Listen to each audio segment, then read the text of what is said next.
Hey, what's up, guys? Tired24 here, back again with another episode of A Nation United Rock, Flag, and Eagle. And today, we begin a new season.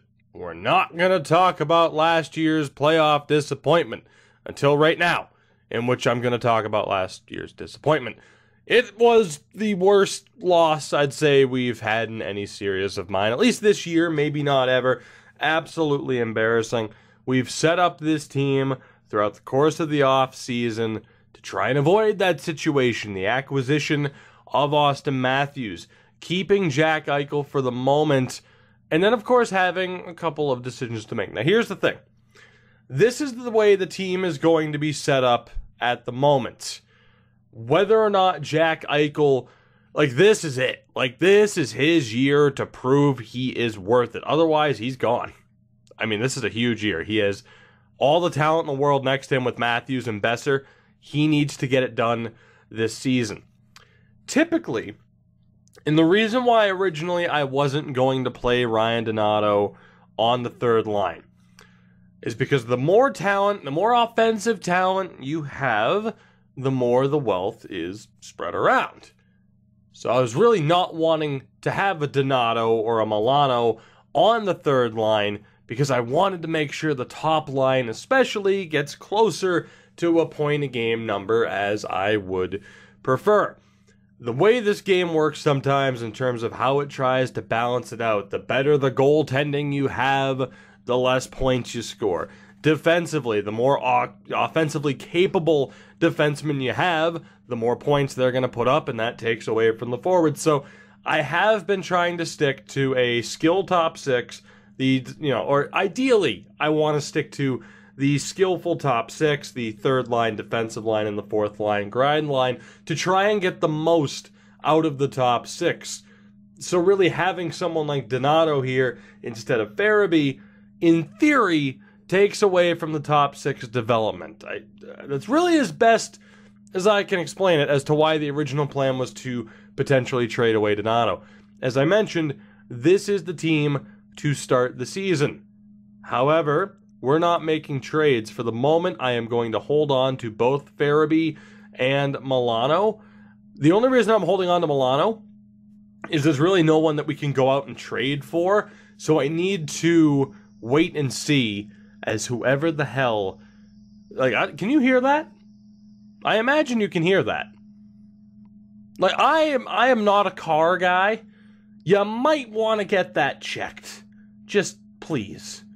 If it didn't pick up in the mic, then whatever, we're lost here. Anyway, I want to wait to trade Sonny Milano until we can, ideally get a pick from an awful team to at least maximize that, because there aren't really any players that we can go out and get. There are a couple of prospects, I think, but that's about it. So we're going to risk it with the draft pick.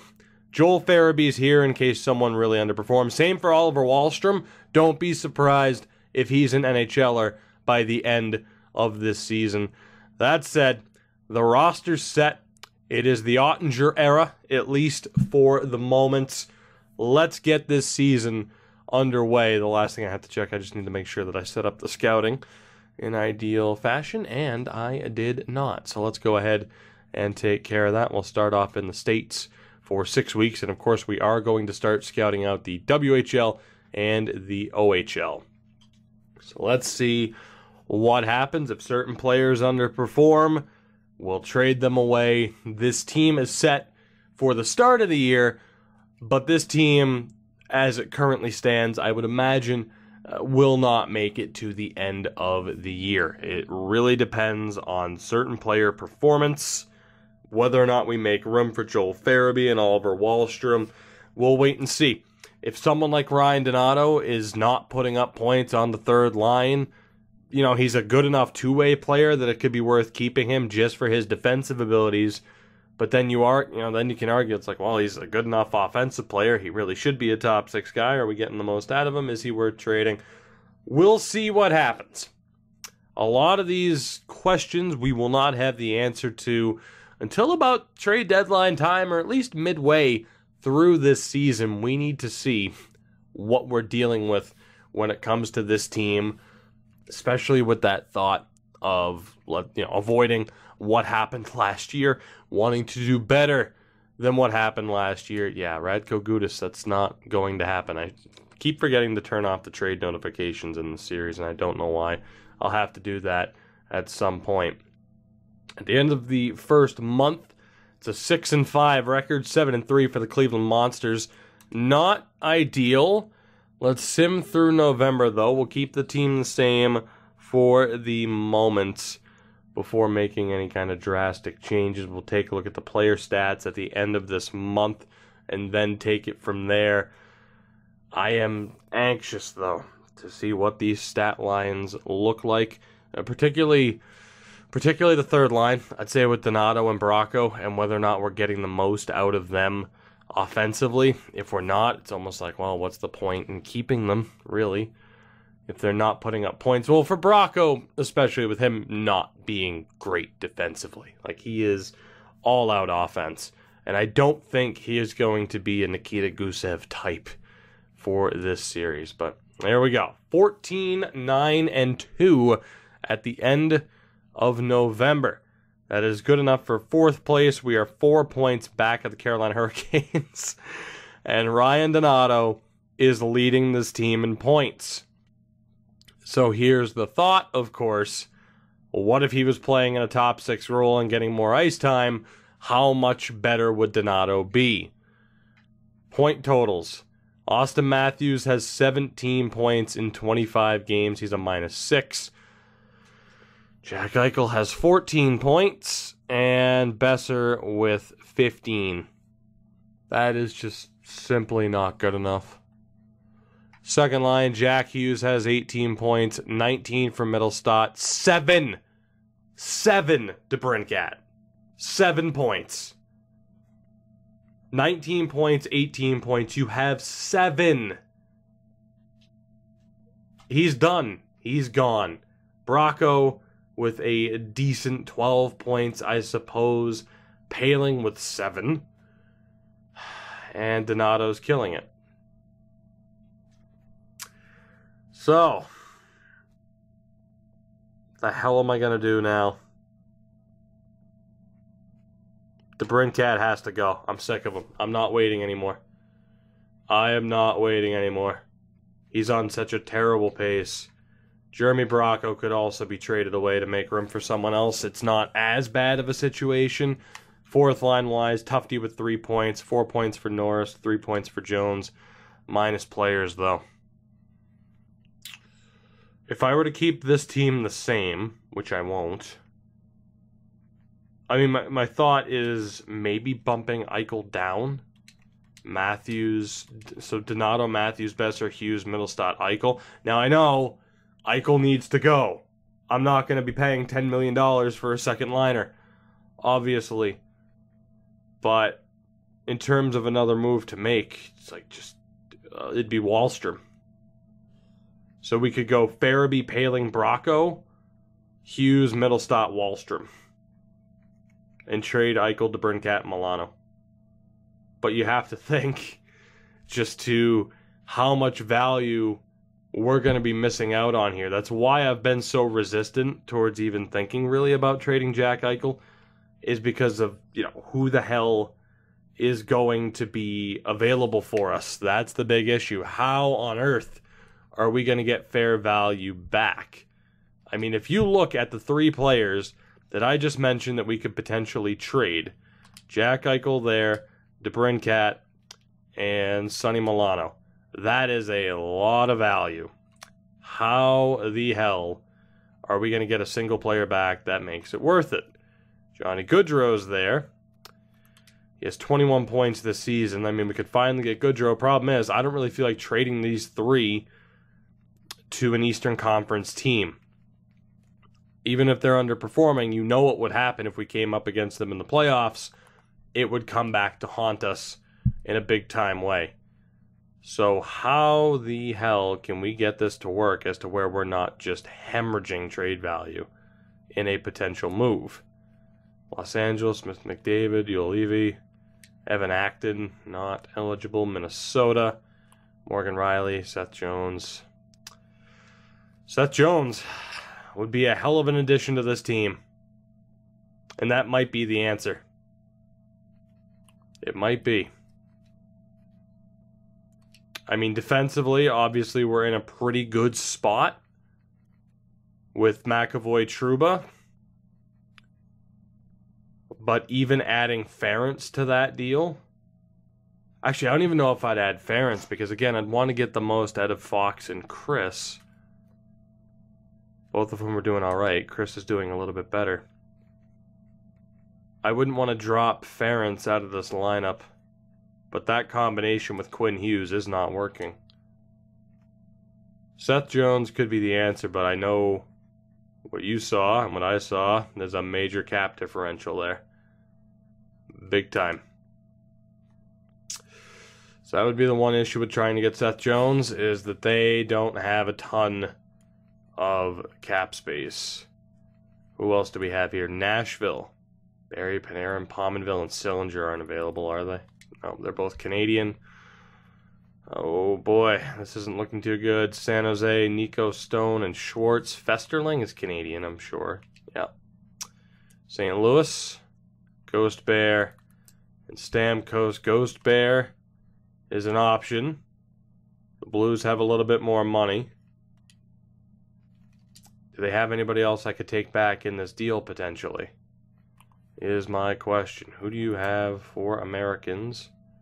Jake Gensel. Not that we need Jake Gensel. We don't need Eric Johnson. I would prefer a prospect. I'm going to guess that's unlikely, though. Aston Reese. Luke Toporowski. I mean, he's medium top 9, but hey, it's taken somebody back at least. And from there, we have Tyler Mott, Bjugstad, Christian Molanen. So, nobody great. Do they have any goaltenders? Markstrom? How is Markstrom that good? That's unreal. Joseph Wall, who is a starting goaltender and is doing quite well. Could play him as the backup. That would still be too much.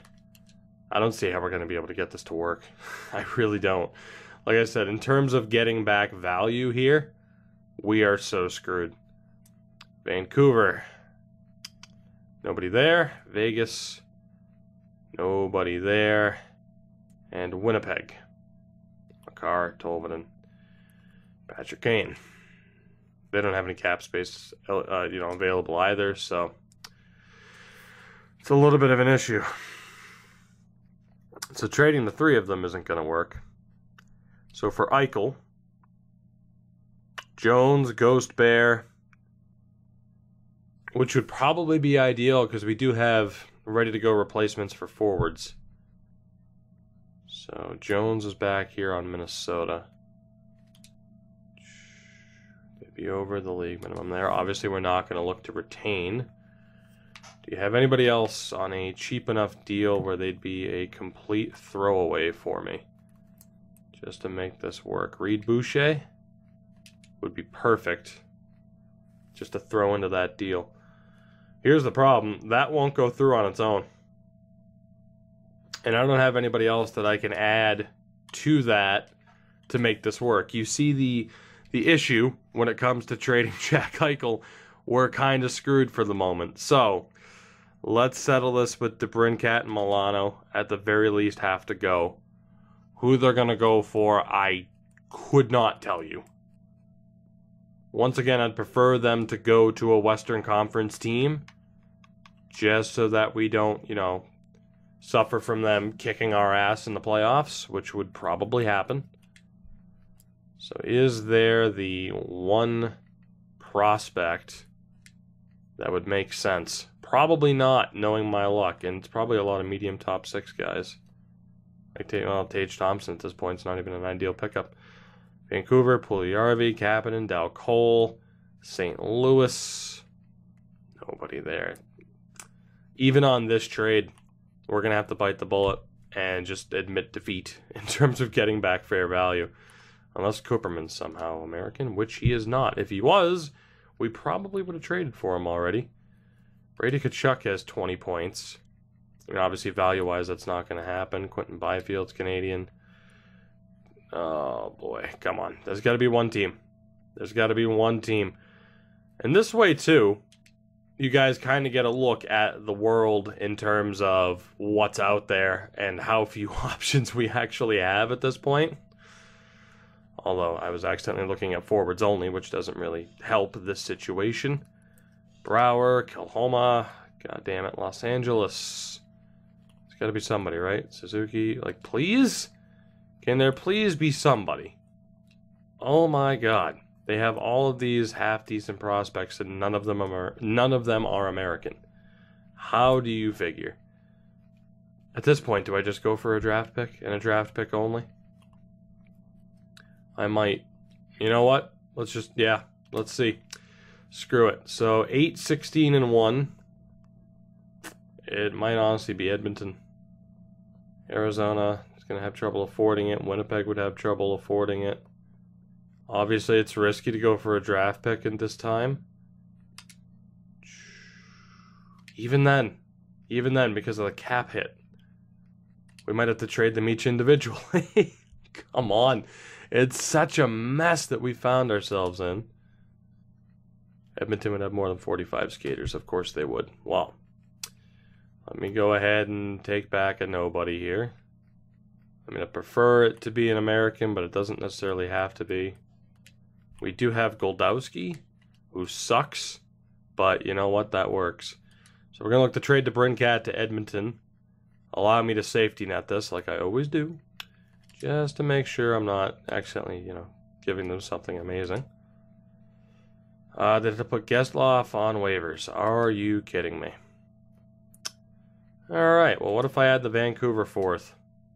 That would, okay, so I can make this go through. I just have to add a minor pick. What about our 6th round pick? So it's going to be a 5th round pick minimum or the 4th. Let's try the Vancouver 5th. Is that good enough? No, it's not. So it's going to be Alex DeBrincat and the Vancouver 4th round pick to Edmonton for their first overall pick this year and a throwaway prospect in Goldowski. ADB, get the hell off of my team. I am extremely happy to see you go because you have been miserable for us. You will not be missed. We will call up Farabee and Wallstrom here. And I don't want to go best lines just yet. I'm going to have to fix up the power play lines anyway, so yeah, screw it. Let's go best lines, and we'll look to trade Sonny Milano as well. Where to, I have no idea. But we'll figure it out, damn it. And then the thought of trading Jack Eichel soon, probably. I'm just not sure how soon we're going to be able to pull that off. Let's go talk to Arizona. Do they have anybody that I can add to this where it makes sense, even with them just being a throwaway? TJ Oshie. 4 years left, though. Screw that. There's got to be somebody. Dickinson, Canadian, Siebenthaler is an RFA, so that would not help. Although, they can apparently take this deal, so never mind. It would help. I'll see if Siebenthaler is even necessary. So your first round pick, that obviously won't go through, but I'm going to use further assets to try and push this through. We'll use the Vancouver 3rd. Actually, their first round pick is going to be way too much.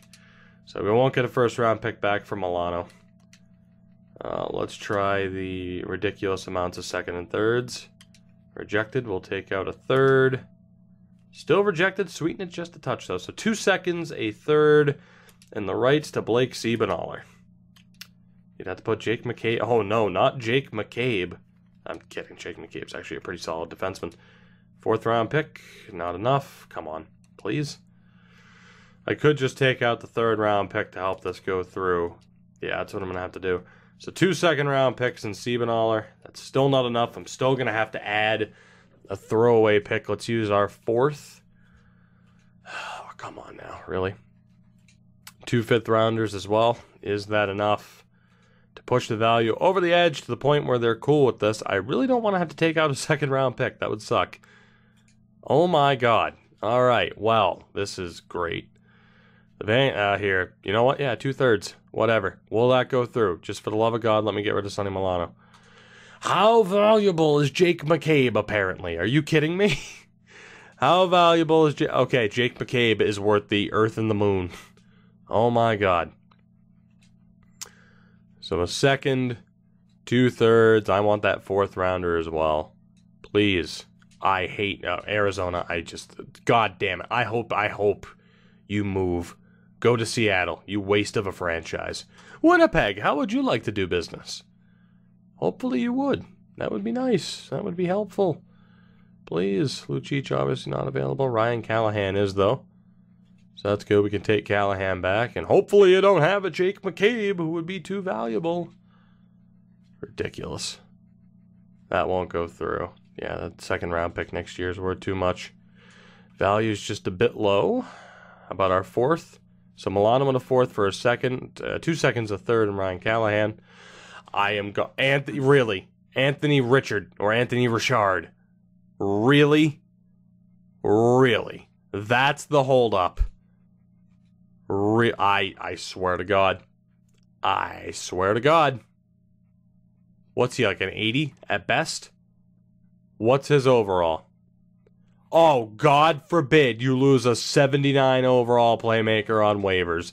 God forbid when I'm handing you Sonny Milano for practically nothing. Disgraceful.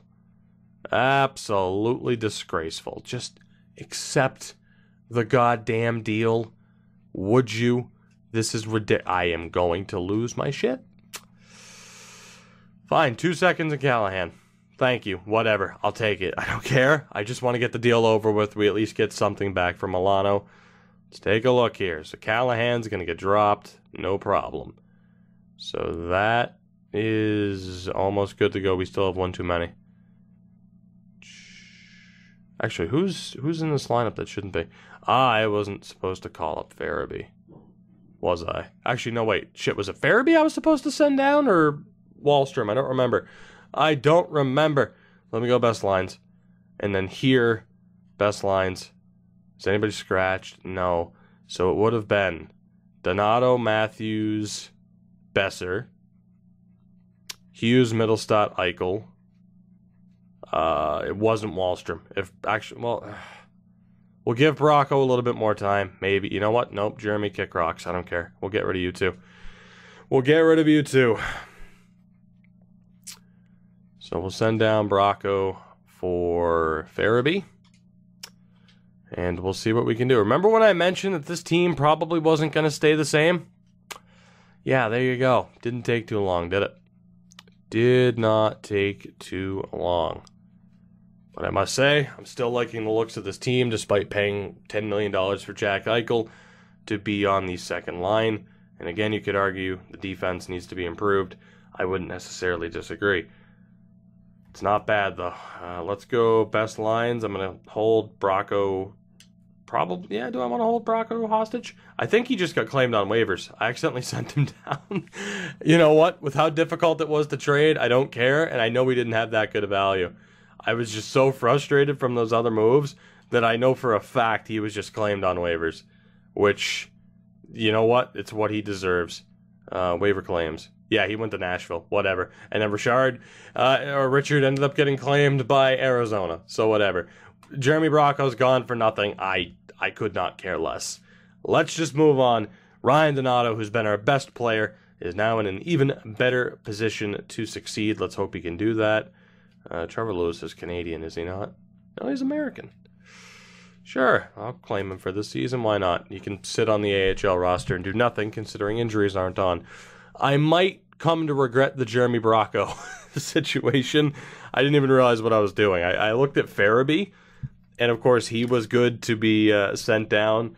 Bracco was not. So that was my mistake, and I'm sorry. But at the very least, DeBrincat's gone. Sonny Milano's gone. Those two guys actually had some value. Bracco not so much, as we just lost 8-2 to Florida, but we bounced back with a 3-0 shutout win over Ottawa. We're trading wins and losses here. Not exactly what I was hoping for. We just lost 2 straight. We beat Philly. Can we end the year with some wins, please? No, we can't. Okay, that's not good. 20-16-2. Not exactly what I was hoping for, admittedly. Where are we in the standings? We're still in a wild card spot. Besser's now the leading scorer on this team. Let's take a look at what we're dealing with. So Donato has 23 points. He's kind of slowing down since we've called him up. Matthews, 8 goals and 18 assists. That's not good enough. And Besser, leading scorer, 27 points in 38 games. Not good enough. Hughes with 24 points, the 27 for Middlestat. Eichel with 8 goals and 15 assists. Farabee hasn't done a whole hell of a lot. Oh boy, that third line. You know.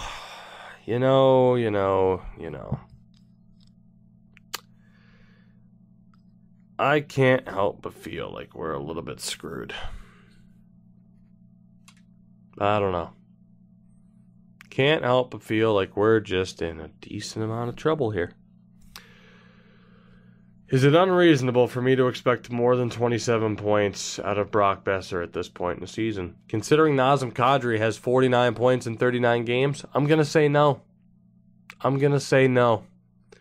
Riley Smith has 38 points in 40 games. Patrick Hornqvist.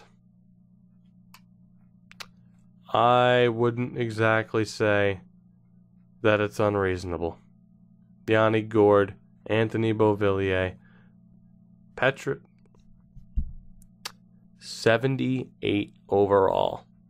Petrus Palmu has more points than Brock Besser. And I'm supposed to be okay with this. I don't think so. Wow. Here's the thing. I just don't know how to react to this because, again, we're being set up to...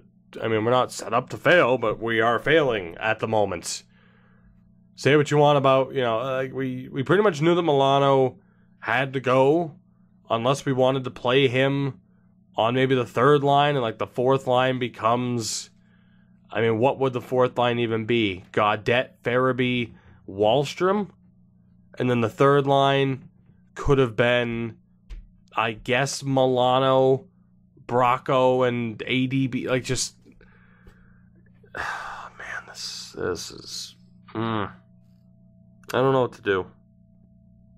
I don't know what to do with this team. Aside from maybe sim forward a little bit more. But for the moment, I don't know what to do with this team. I can't help but think at the moment, okay, if I had started over, what would I have done differently with the lines? And would it have mattered? Would it have mattered had we kept Milano, had we kept Bracco, and had we kept ADB? Had we put them... That's the thing, though. Putting Alex DeBrincat on the third line, why? He's an offensive player. We wouldn't be getting the most out of him on the second... he has to be a top 6 player. That's where you get the most out of him. Yet, he's in a top 6 role and did nothing but fail over and over again. So we're in that spot. And just no matter where the hell we put these offensively gifted players, they are letting us down in a tremendous way. So I'm going to wait to see where we are here come February 1st, and the answer is in a very bad spot as we technically have a losing record. Which leads me to the question of just what the hell do we do now at this point? What do we do? We are a month out exactly from deadline day. Are we even in a playoff spot with this record? We're not. The Carolina Hurricanes have won 34 games and have 73 points. We're on 52 points. Here, let's look at the New York Rangers roster, shall we? Because this team, we are equal in points with this team.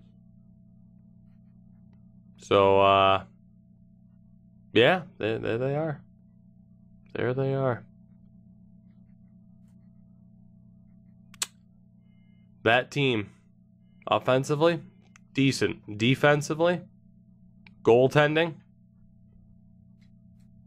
but we are even with them in points.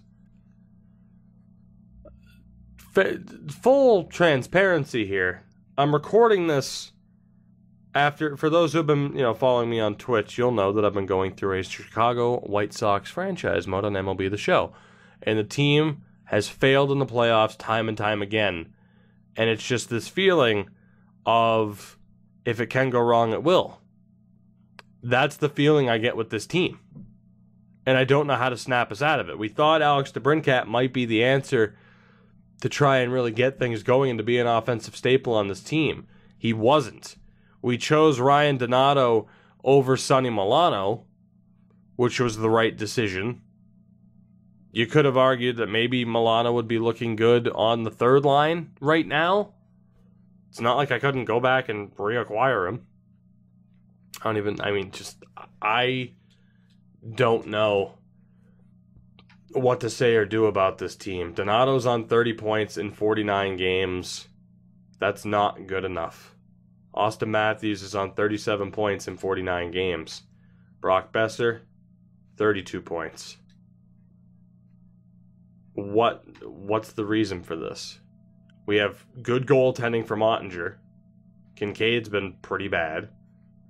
Defensively, all right, so McAvoy's put up some good points. 7 goals, 25 assists, 3 goals and 19. 17 points for Chris, 5 for Fox, 3 for Ferentz, and 13 for Hughes. So what are you going to tell me? That it's because McAvoy and Trouba have put up points? Like, how much offense have they really taken away from the top three? I'm almost out of ideas with this team already, at least looking at the core the way it is. Like I said, I don't know. Maybe I'm overreacting, but Austin Matthews only being on 37 points, to me, is despicable when you look at the point totals here. You look at what Nazem Kadri and Victor Arvidsson, Riley Smith, who else is above him in terms of points? That's kind of ridiculous. Alex Kerfoot, Jonathan Drouin, Raquel, Huberdeau, Schwartz. Corey Perry is outscoring Austin Matthews right now. 36-year-old Corey Perry. Sean Couturier, Teuvo Teravainen, and Braden Point, Robbie Fabry, Beauvillier, Oliver Ekman-Larsson, Zach Werenski, Ryan O'Reilly, Kyle Palmieri. Jason Zucker has more points. Good news is he's even in points with Petrus frickin' Palmu. I don't know what to do. I don't know what to say at this point. I'm really just stuck here trying to figure out again if maybe we made the wrong moves of getting rid of Milano. We knew that there wasn't really space for him. Alex DeBrincat can kick all the rocks. But, again, say we had gone with Farabee, Wallstrom, or Farabee, Norris, Wallstrom, the third line of Milano, Paling, and DeBrincat. How would that have done? Probably not well, but it's the one thing I didn't try, so maybe it would have worked. But we continually have top players performing at a decent extent, but I don't expect a decent from Besser and Matthews. I expect Austin Matthews to be able to outscore a 78 overall Petrus Palmu. Maybe I'm wrong for thinking that way. So maybe we have to take a step back and just really think, how are we going to approach this? What's the winning combination for this team? I mean, sure, Palmu's on the top line with Shen and Tarasenko. But our top line at this season has been either Matthews, Eichel, and Besser, or Donato, Matthews, and Besser. You would think that would be able to outperform Palmu, Shen, and Tarasenko. Apparently not. So I'm just lost at this point. Maybe I'm overreacting. Maybe it's the tiredness getting the better of me. But I don't know what to do with this team. I simply don't. So again, we know Donato, 30 points in 49 games. Austin Matthews with 37 points, 17 goals, 15 assists for Besser. Hughes, 32 points. The second line, I'm all right with Hughes' numbers, Mittelstadt and Eichel as a second liner. Sure, you're not a second liner. You're making $10 million. So congrats, you're performing at a second line level at $10 million. You have to go for that reason. Tufte, changing him to a grinder, it's just been brutal for him. And the problem with Tufte is he's just not that good defensively. So, I mean, I'm cool with getting rid of Riley Tufte. Paling, still a decent third-line option, but he's just not putting up any points. Jones is at least a little bit better defensively. But, you know. And Farabee, Norris, and Wahlstrom. Guys, I think I have to end this. I have to end this one here. Because I don't know what to do. I want to know from you, did I make the wrong choice in getting rid of who we got rid of? I mean, obviously, again, losing Bracco on waivers for nothing didn't exactly help. But getting rid of Milano, getting rid of DeBrincat, the right moves? That's what the comment section was in favor of previously. I mean, yeah, see, I could have probably gotten a second round pick, maybe, for Bracco. It's probably more of a third. Regardless, I don't care. And yeah, it's not like he's even putting up points in Nashville. Let me know. What do we do moving forward? Because after last year's playoff embarrassment, now we're shaping up to be a fringe playoff team. We're 6 points back of the Islanders right now. A month out from the All-Star break. I mean, you know, again, you could look at player types. You could say, oh, well, a combination of multiple offensive D-men on defense, that's the reason why. And I won't argue that Ferentz and Quinn Hughes haven't been a very good pairing this year. But we've had other defensive we've had them in certain players under two-way before, and still it's just this isn't gelling. Something about this isn't gelling. Offensively, we're a mid-table team in terms of goals for and goals against. We're towards the bottom half of the league, but still a mid-table team. We're just an average team, despite not being an average team on paper. So what do we do in knowing that? I don't have a big outro for this one, because it's just a feeling of frustration and disappointment. So I'm looking forward to your feedback. And until next time, guys, we'll hope that by this time next episode that we can at least be in a bit more of a positive mood.